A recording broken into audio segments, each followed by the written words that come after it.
important stuff. PIPTV.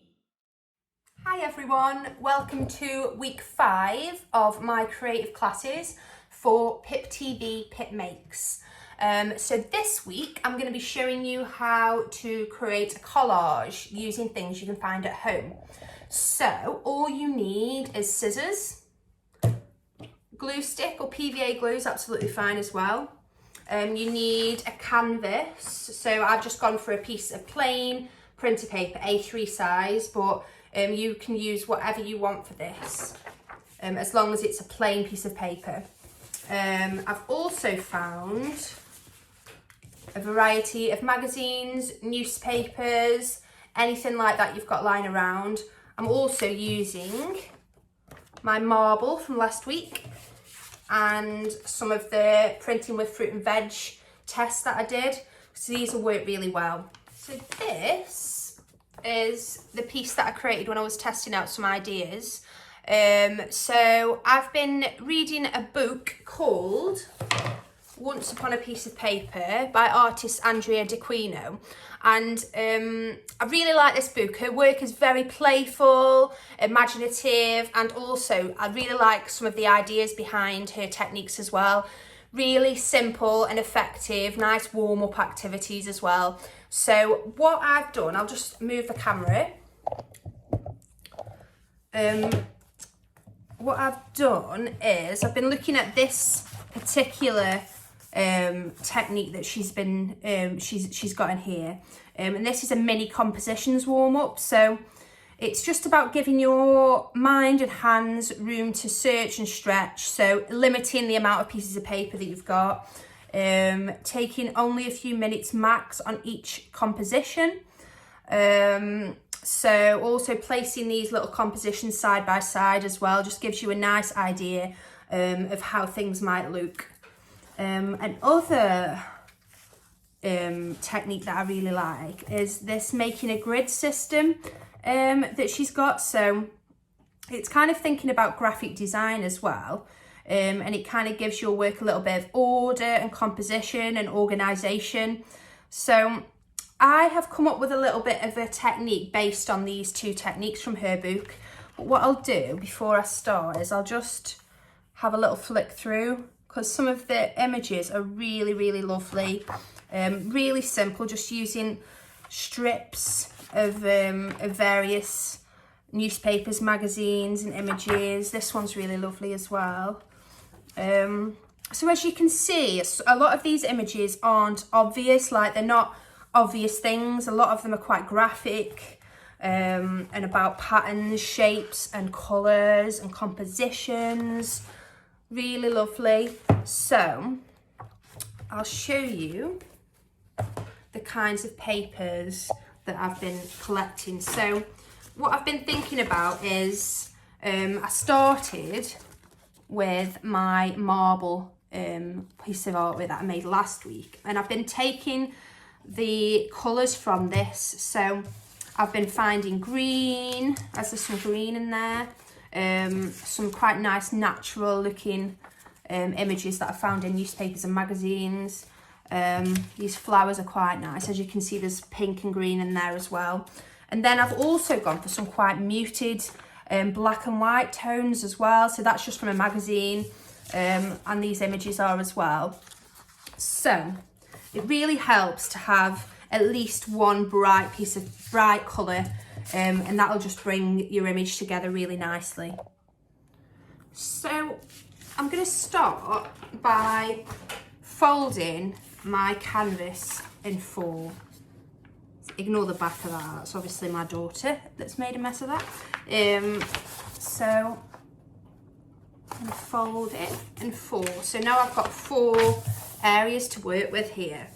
And first up, I'm going to fill this area and this area with some colour. I'm going to go for some of this green.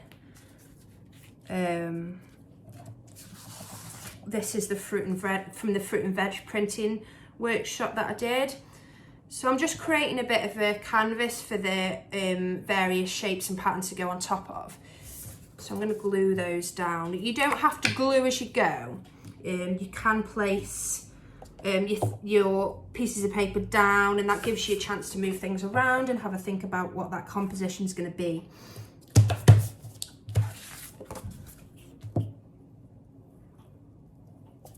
Okay, I'm just going to glue those two down, and then I'm going to just place the rest on top until I'm happy with how it looks.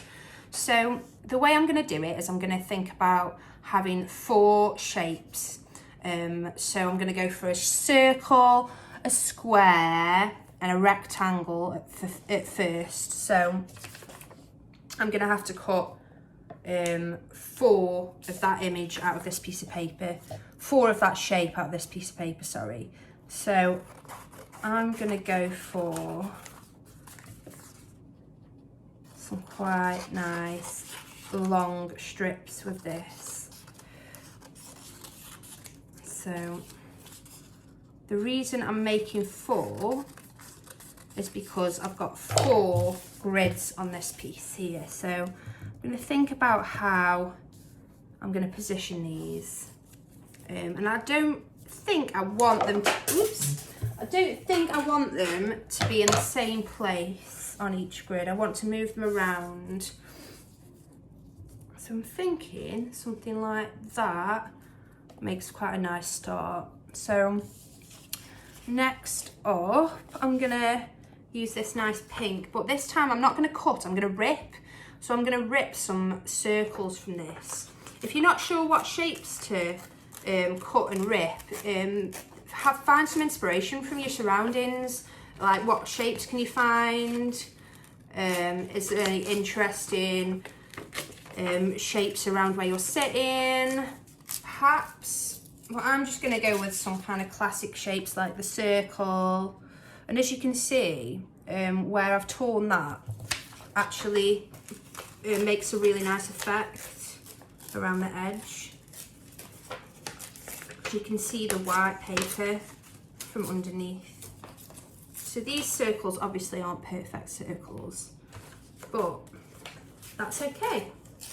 But if you prefer to work in a way that's a bit more precise, you can always use things to draw around. You could draw around a cup to get a circle. You can use a ruler as well, but I've decided not to use a ruler for this particular one.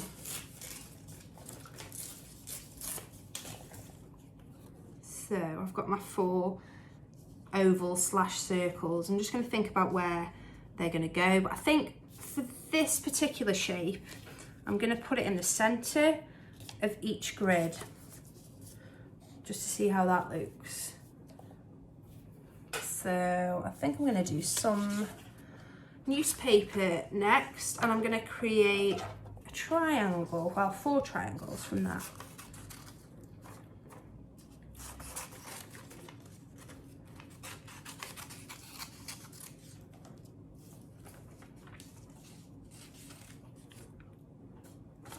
So it's really good to have a nice variety of shapes as well, because that'll really bring together your grid.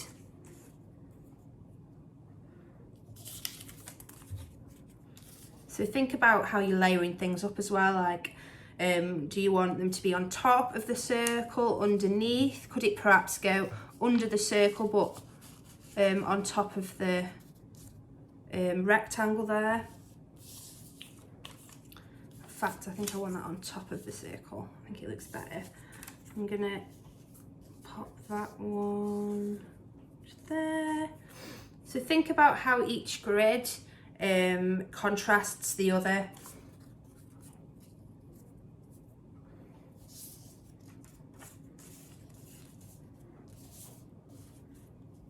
So even though each of these 4 images are different, they work really well together.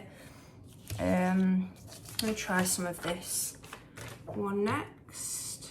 I'm going to go for quite a small shape this time. So I'm thinking some quite small squares.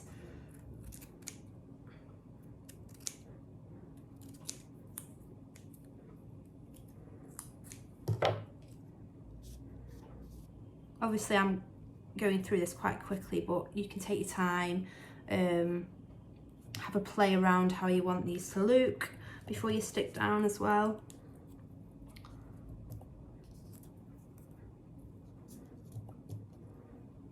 Can you hear my tummy rumbling? Okay. I feel like that one needs to go close to the middle so it contrasts the other ones a bit better. It always helps to just step away from your work as well, because you get a little bit drawn in whilst you're working, but if you just step away and have a look, and then you might know what you want to do next. So, thinking some more squares. I know I said 4 shapes and I'm actually doing more than 4, which you can, but I think it is good to limit yourself a little bit. Like, you don't want to use too much because you want a little bit of your background to be there and you don't want to overdo it. It's really important to limit yourself. So this is going to be the last shape that I cut.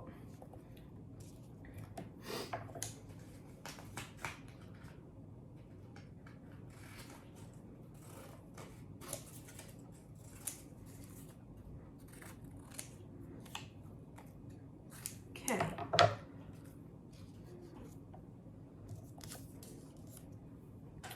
So I'm just going to pause while I glue.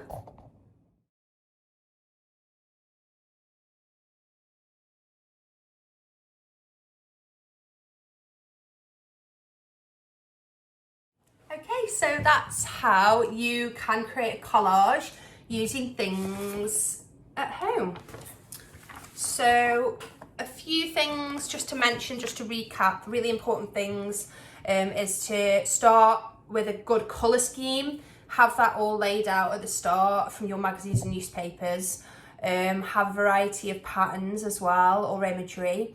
Really make sure you limit yourself as well, like make sure you don't go overboard with your shapes and patterns. And also think about your placement and composition. That's really important too.